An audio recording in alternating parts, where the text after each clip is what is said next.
உலகின் முதல் தமிழ் பேராசிரியர் சுவாமி விபுலானந்தரின் 134வது ஜனன தினம் இன்று ஞாயிற்றுக்கிழமை 3/5/2026 மட்டக்களப்பு கல்லடி பாலத்துக்கருகில் அமைக்கப்பட்டுள்ள கற்சிலை பீட வளாகத்தில் இடம்பெற்றது. சுவாமி விபுலானந்தர் நூற்றாண்டு விழா சபை தலைவர் கன பாஸ்கரன் தலைமையில் நடைபெற்ற இந்நிகழ்வில் கல்லடி ஸ்ரீ ராமகிருஷ்ண மிஷன் துணை முகாமையாளர் ஸ்ரீமத் சுவாமி உமாதீசானந்தா ஜி மகாராஜ், மட்டக்களப்பு மாநகர நகரபிதா சிவம் பாக்கியநாதன், பிரதி முதல்வர் வைரமுத்து தினேஷ்குமார், முன்னாள் நகரபிதா தியாகராஜா சரவணபவன், உறுப்பினர் கே பிரேமானந்தன், வர்த்தகர் சங்கத் தலைவர் தேசபந்து மூனா செல்வராஜா, தேசிய கல்வி நிர்வாக தமிழ் பாட பணிப்பாளர் எம் தயானந்தன், ஹரி சிறுவர் இல்ல ஸ்தாபகத் தலைவர் எம் சந்திரகுமார், விபுலானந்தர் நூற்றாண்டு விழா சபை செயலாளர் எஸ் ஜெயராஜ், உறுப்பினர்கள், அதிபர்கள், மாணவர்கள், பொதுமக்கள் என பலர் கலந்து கொண்டனர்.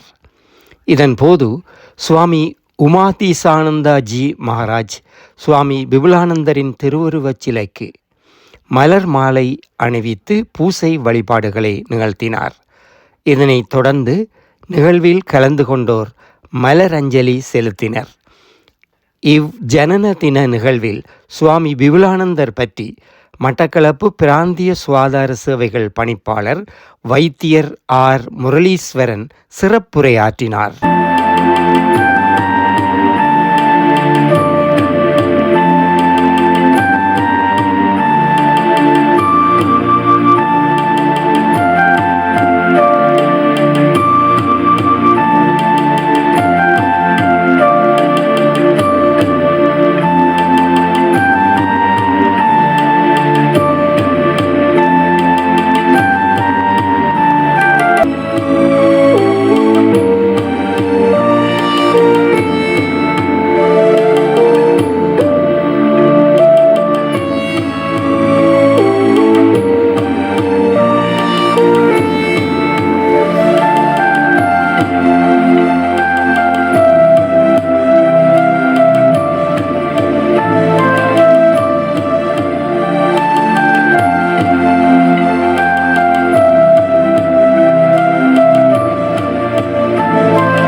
அது பிடிச்சே இருக்கணும்.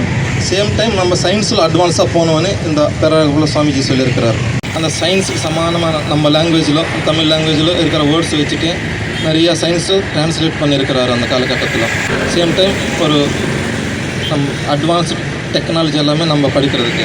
ரிலீஜியஸ் பிரச்சனை வராமல் இருக்கிறதுக்காக சுவாமிஜி அவருடைய இன்ட்ரடியூஸ் பண்ண ஸ்கூலில் எல்லாத்திலும் டிஃப்ரெண்ட் ரிலீஜியஸ் டீச்சர் அப்பாயிண்ட் பண்ணிவிட்டு அந்த காலத்தில்னே நம்மளுக்கு ஒரு ஆதர்சமாக இருக்கிறாரு. ஆர்கனைசேஷன் ரன் பண்ணுறதும் எல்லாமே ஒரு சர்வீஸ் மைண்டாக பண்ணணும்னு சுவாமிஜி சொல்லியிருக்கிறாரு.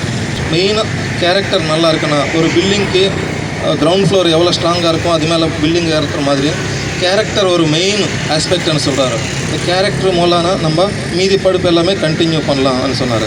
குறிப்பாக நீங்கள் பங்கஜம் என்று சொன்னால் அது தாமரை தான். அத்தகைய அந்த தாமரையை குறிப்பாக இங்கே கொண்டு வந்து சுவாமிஜிக்கு இந்த அஞ்சலியை செலுத்திவிட்டு உங்களை அழைத்து வைத்து சில நேரம் சில பேரிடம் சில வேண்டுகோள்கள் விடுக்கப்படலாம்.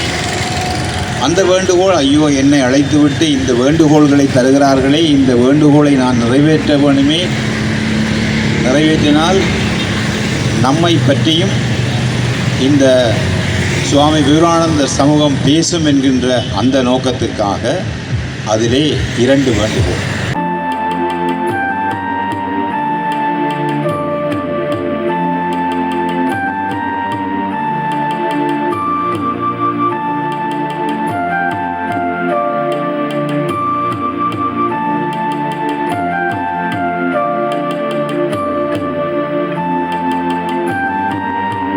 சுவாமி விவேகானந்தர் அவருடைய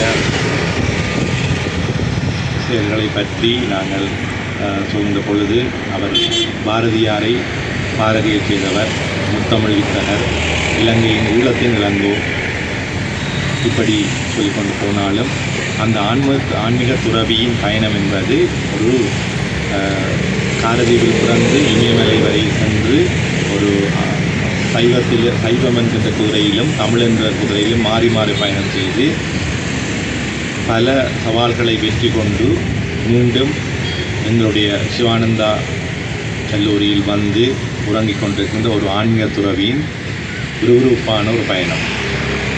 அதை பார்த்து இன்னும் ஒரு விதத்தில் சொல்வந்தால் அது ஒரு பயணம், நீண்ட பயணம், அக்கினி வீதியில் வருங்கால் பயணம், இளமொரு அம்பு நெஞ்சினில் தாங்கி தமிழை பாடிய துறவியின் பயணம்.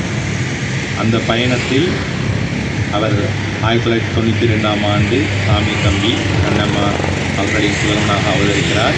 அதுக்கு பிறகு கல்முனை மெதிரித்த மிஷன் கல்லூரியில் ஆரம்ப கல்வி, பிறகு நான் கற்ற புனித மிக்கேல் கல்லூரியில் அவருடைய மேற்படி உயர்கல்வி. அந்த நேரத்தில் அவருக்கு குணல் அடிகளார் அவர்களுடைய அறிமுகத்தில் துறவு சம்பந்தமான சிந்தனைகளும் அந்த இடத்தில் தோன்றுகின்றது. அவர் புனித மிக்கேல் கல்லூரியில் படித்த பிறகு தொண்டராசிரியராக அதே பாடசாலையில் கற்பிக்கிறார்.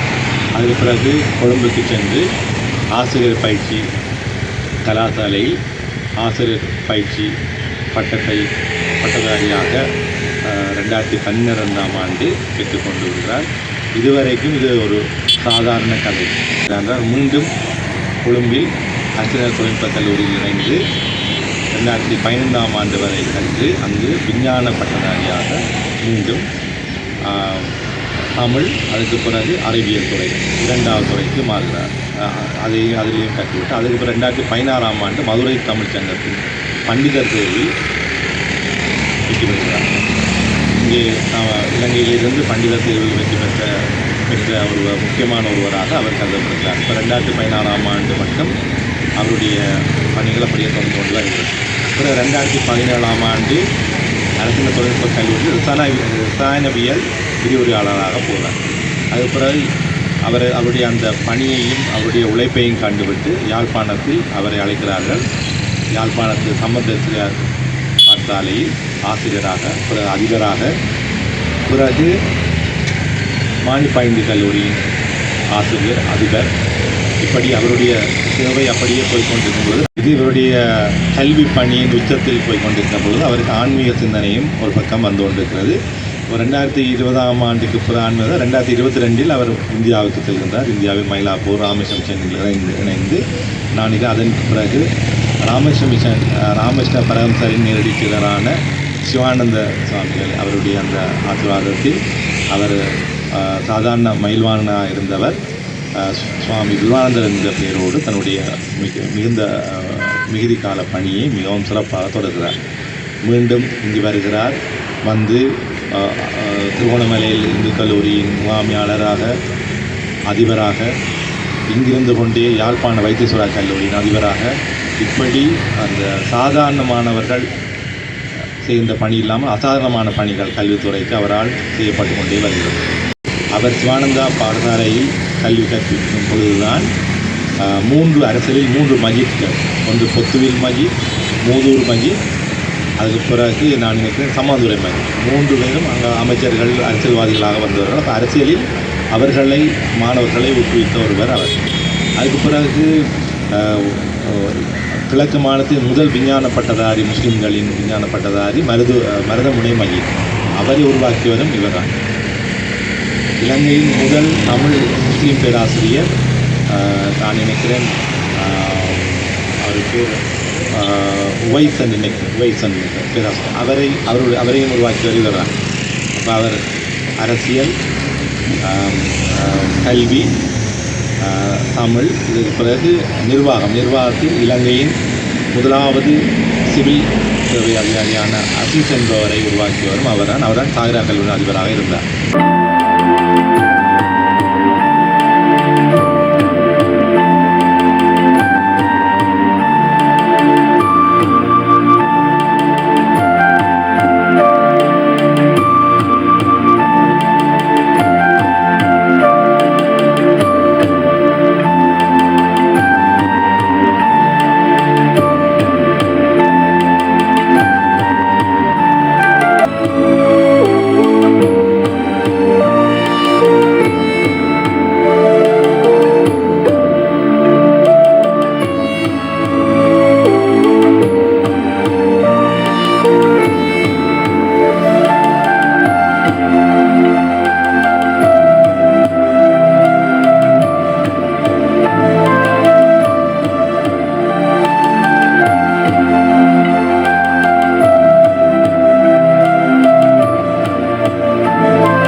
வைத்திய கலாநிதி முரளீஸ்வரன் அவர்கள் கூறியிருந்தார்.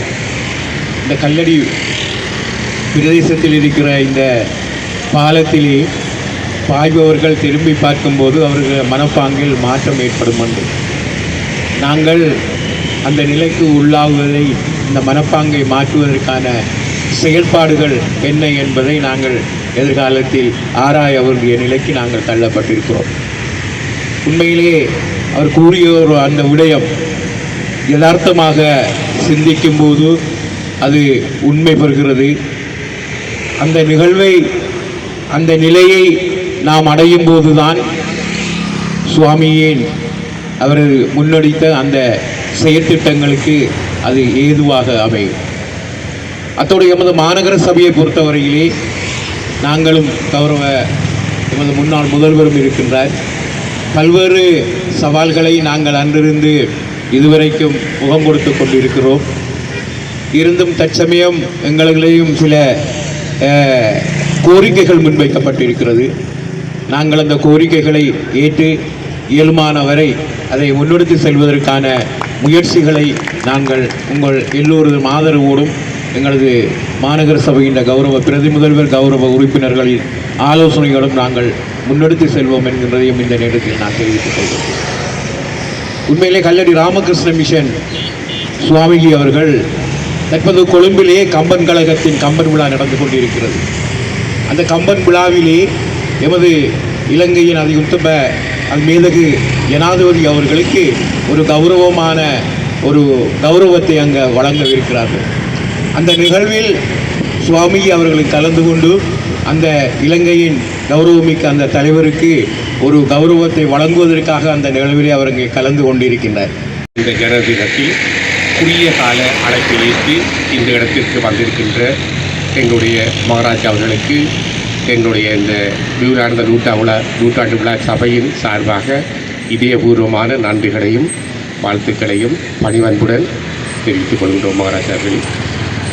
அடுத்ததாக இன்றைய நிகழ்ச்சிக்கு வந்து மிகவும் அருமையான கருத்துரையை சுவாமியினுடைய பிறப்பு முதல் சுவாமியினுடைய வாழ்க்கை வரலாறு, நாங்கள் எந்தெந்த இடத்தை தொட்டு செல்ல வேண்டும் என்கின்ற விடயத்தை இந்த சிலை நிறுவியது மாத்திரமன்றி, சிலையை பார்க்கின்ற பொழுது எங்களுடைய இளைஞர்கள் மனத்தில் என்ன மனநிலை ஏற்பட வேண்டும் என்கின்ற விஷயத்தை கூட மிகவும் அழகு தமிழில் தெளிவாக கூறியிருந்தார். அந்த வகையில் வைத்தியர் அவர்களுக்கு சிறந்தாழ்த்தி நன்றி தெரிவித்துக் கொள்கின்றோம். அவ்வாறு இந்த நிகழ்விற்கு வந்து எங்களுடைய இந்த விவேகானந்தர் நூற்றாண்டு விழா சபையினுடைய கோரிக்கை, இந்த இடத்தை சுவாமி விவேகானந்தர் சதுக்கமாக மாற்ற வேண்டும். அந்த கோரிக்கையை செய்வதாக நாசுக்காக கூறிய எங்களுடைய மேயர் அவர்களுக்கும் அவரோடு இணைந்திருக்கின்ற உதவி மேயர் கௌரவ உறுப்பினர்கள் அனைவருக்கும் சிறந்தாழ்த்தி நன்றிகளை தெரிவித்துக் கொள்கின்றோம். எங்களுடைய கோரிக்கை நிறைவேறும் என்கின்ற ஆசையில் நன்றி கூறுகின்றோம் முன்னரே. அவ்வாறு எங்களுடைய இந்த சிலை அமைப்பதற்கு மிகவும் அரும்பாடுபட்டு இந்த இடத்தில் இந்த அழகு சிலையை அமைப்பதற்கு மூல காரணமாக இருந்த மட்டக்களப்பு வர்த்தக சங்கத்தின் தலைவர், எங்களுடைய இந்த கட்சியை அமைப்பு குழுவினுடைய தலைவர் கேசவந்து செல்வராஜா அண்ணா அவர்களுக்கு எங்களுடைய நூற்றாண்டு விழா சபை என்றென்றும் நன்றி உடையவர்களாக இருப்போம். அந்த வகையில் இந்த நிகழ்வில் கலந்து கொண்டமைக்கும் நன்றியை தெரிவித்துக் கொள்கின்றோம்.